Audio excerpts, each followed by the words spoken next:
할렐루야. 우리 함께 사도신경으로 신앙 고백 드리면서 주님 앞으로 나아가겠습니다. 전능하사 천지를 만드신 하나님 아버지를 내가 믿사오며 그 외아들 우리 주 예수 그리스도를 믿사오니 이는 성령으로 잉태하사 동정녀 마리아에게 나시고 본디오 빌라도에게 고난을 받으사 십자가에 못 박혀 죽으시고 장사한 지 사흘 만에 죽은 자 가운데서 다시 살아나시며 하늘에 오르사 전능하신 하나님 우편에 앉아 계시다가 저리로서 산 자와 죽은 자를 심판하러 오시리라.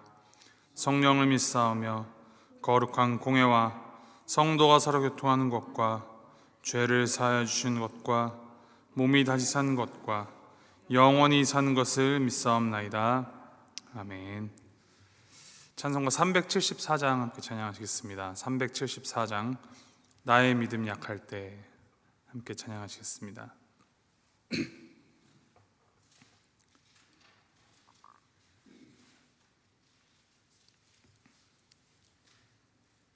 찬송가 374장 함께 찬양하시겠습니다. 나의 믿음 약할 때 주가 붙드네. 마귀 나를 꾀일 때 주가 붙드네. 나를 붙드네. 나를 붙드네. 사랑하는 나의 주 나를 붙드네. 우리 구주 아니면 서지 못하네. 나의 사랑 식을 때 주가 붙드네. 나를 붙드네. 나를 붙드네. 사랑하는 나의 주 나를 붙드네. 나를 귀히 보시고 항상 붙드네.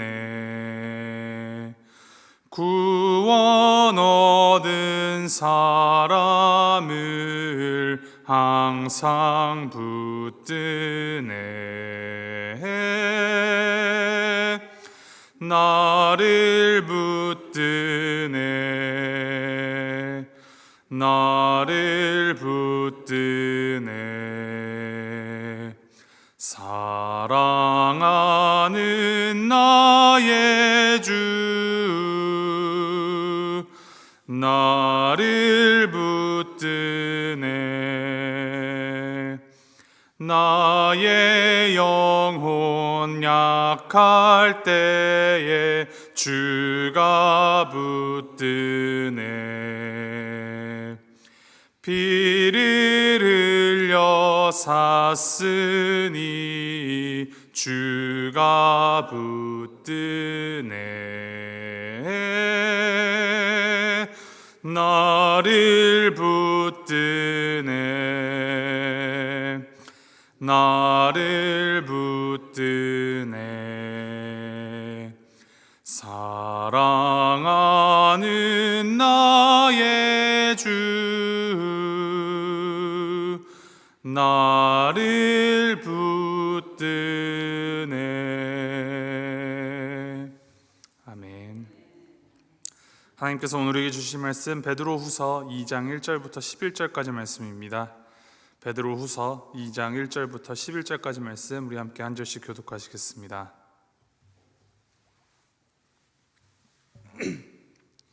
베드로후서 2장 1절부터 11절까지 말씀.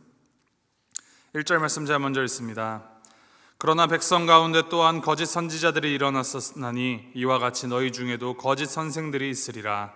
그들은 멸망하게 할 이단을 가만히 끌어들여 자기들을 사신 주를 부인하고 임박한 멸망을 스스로 취하는 자들이라.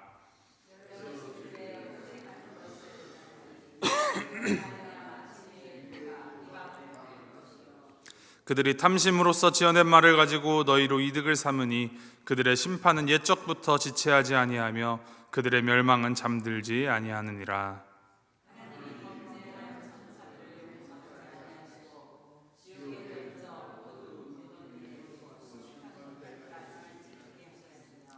옛 세상을 용서하지 아니하시고 오직 의를 전파하는 노아와 그 7 식구를 보존하시고 경건하지 아니한 자들의 세상에 홍수를 내리셨으며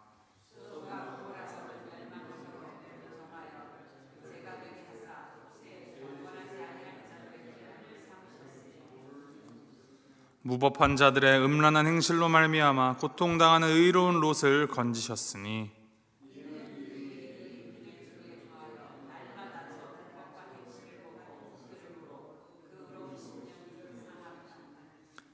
주께서 경건한 자는 시험에서 건지실 줄 아시고 불의한 자는 형벌 아래에 두어 심판날까지 지키시며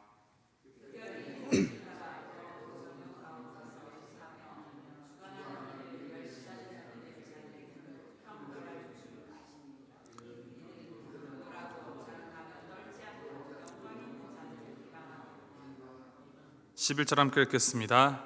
더 큰 힘과 능력을 가진 천사들도 주 앞에서 그들을 거슬러 비방하는 고발을 하지 아니하느니라. 아멘. 이 사도 베드로가 이 서신을 작성하던 당시 초대교회가 겪고 있었던 커다란 문제가 이제 크게 2가지가 있었습니다. 첫 번째는 이 로마 제국과 이 사회로부터의 박해이고, 두 번째는 이 교회 안에서 혼란을 야기시키는 이단들이었습니다. 이 베드로 전서가 외부로부터의 박해에 대하여서 위로하고 권면하는 편지였다면, 이 베드로 후서는 이 이단에 의하여서 흔들리는 교회들에게 굳건히 서도록 가르침을 주는 편지다라고 크게 볼 수 있겠습니다.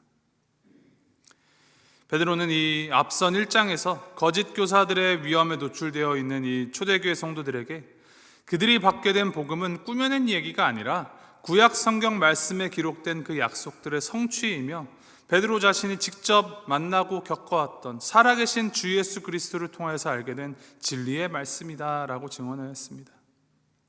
이 참된 복음과 거짓된 교훈 속에서 무엇이 진리인가를 고민하며 갈피를 못 잡는 사람들에게 참 진리가 이것이다라고 이제 드러내어주는 지침이 되고자 함이었습니다. 이어서 오늘 이제 2장에 들어서는 이 이단들, 거짓 선지자들의 특징과 의도와 또 그들을 향한 심판이 무엇인지를 밝히고 하나님께서 택하신 자들을 어떻게 보호하시는지에 대한 설명을 이어가고 있습니다.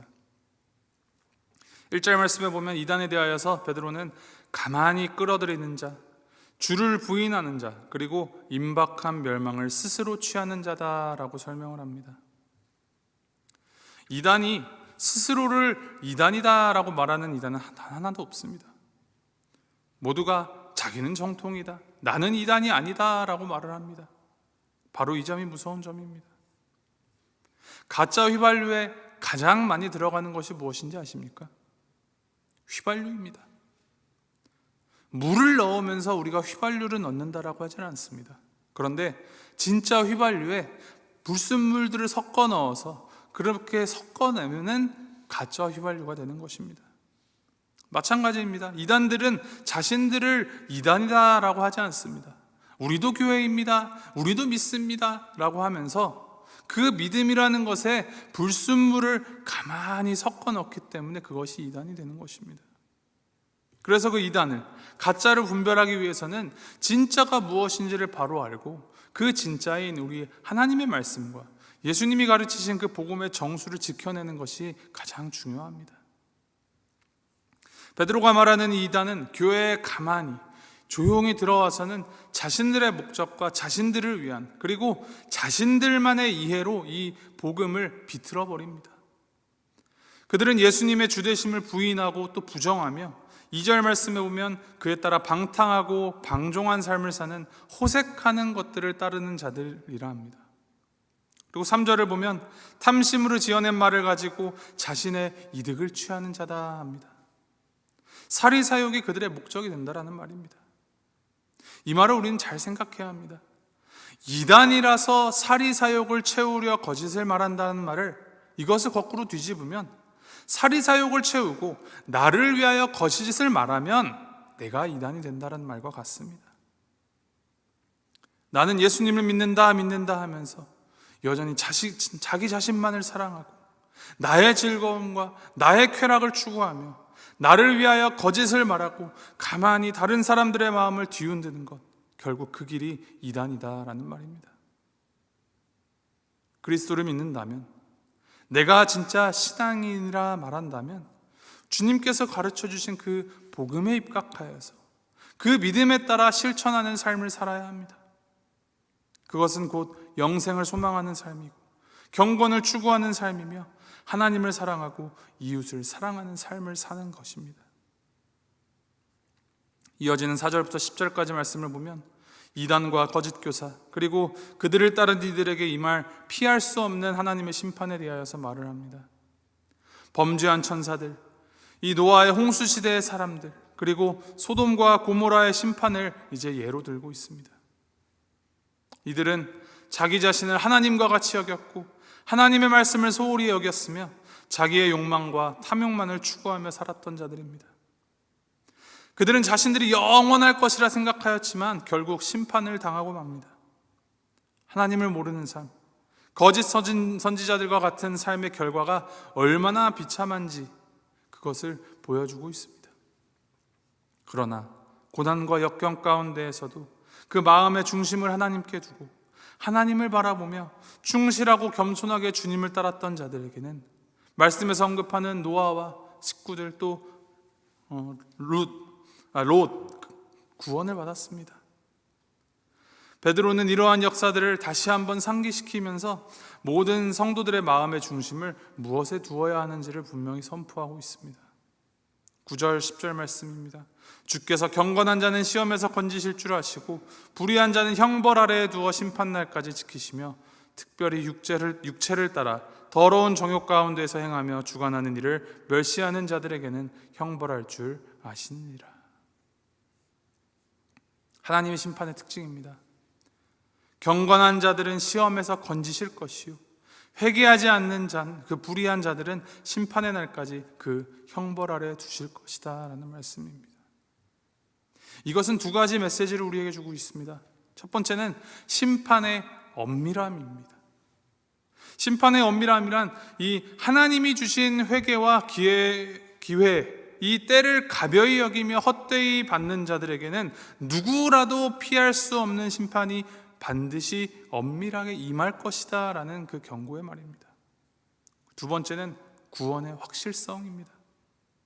아무리 그 엄밀한 심판이 다가올지라도 하나님께서 택하시고 자녀 삼으신 그 백성은 마치 노아를 방주에 보존하셨듯이 롯과 두 딸을 이 불과 유황에서 데피신 것과 같이 보존하시고 심판을 면하도록 하실 것이다 라는 것입니다.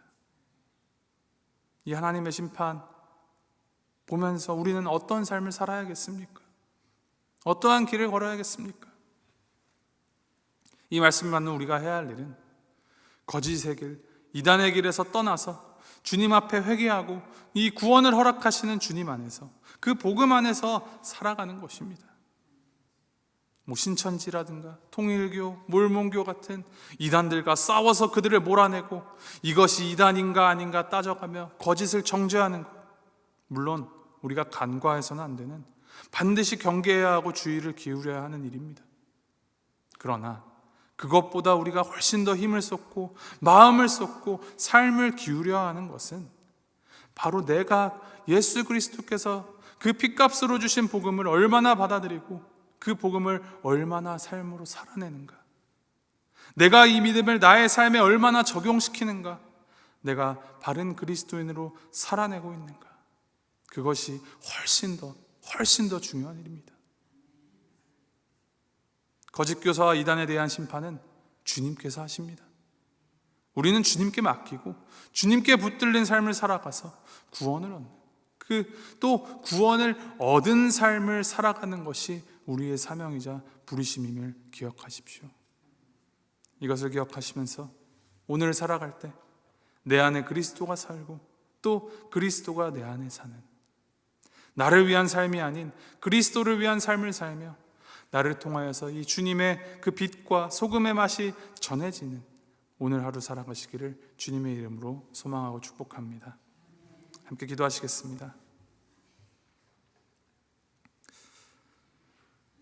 하나님 아버지, 오늘 하루를 우리에게 허락하여 주시고 또 말씀으로 하루를 열어주시니 주님 감사드립니다. 우리 안에 주님의 복음을 이 나의 탐심과 목적을 위하여서 희석시키거나 왜곡시키는 거짓의 영이 있지 않은지 주님 돌아봅니다. 거짓된 복음의 마음을 빼앗기지 않았나 주님 앞에서 돌아봅니다. 주님, 잘못된 교훈에서 벗어나 진리의 교훈을 깨달아 알고 그 안에서 참된 생명을 누리게 하여 주시옵소서. 거짓의 결과는 탐욕과 음행과 방탕함으로 나아가게 만드는 것임을 기억하면서 주님의 그 진리, 복음의 진리를 통하여서 주님을 향한 온전한 감사와 경건과 성실함으로 살아가는 자들이 되게 하여 주시옵소서. 오늘도 주어진 시간 우리가 주님 안에 성실하게 살게 하시고 주님 안에 참 평안을 누리게 하여 주시옵소서. 늘 함께 하시고 은혜와 진리로 날마다 채우시고 인도하시는 우리 주님께서 우리를 꼭 붙잡고 계심을 늘 기억하면서 오직 예수를 위한 오늘 하루 살아가도록 주님 함께 하여 주시옵소서. 감사드리며 이 모든 말씀 우리 주 예수 그리스도의 이름으로 기도합니다. 아멘. 하늘에 계신 우리 아버지여, 이름이 거룩히 여김을 받으시오며 나라의 마옵시며 뜻이 하늘에서 이룬 것 같이 땅에서도 이루어지이다. 오늘날 우리에게 일용할 양식을 주옵시고 우리가 우리에게 죄 지은 자를 사하여 준 것 같이 우리 죄를 사하여 주옵시고 우리를 시험에 들게 하지 마옵시고 다만 악에서 구하옵소서. 대개 나라와 권세와 영광이 아버지께 영원히 있사옵나이다. 아멘.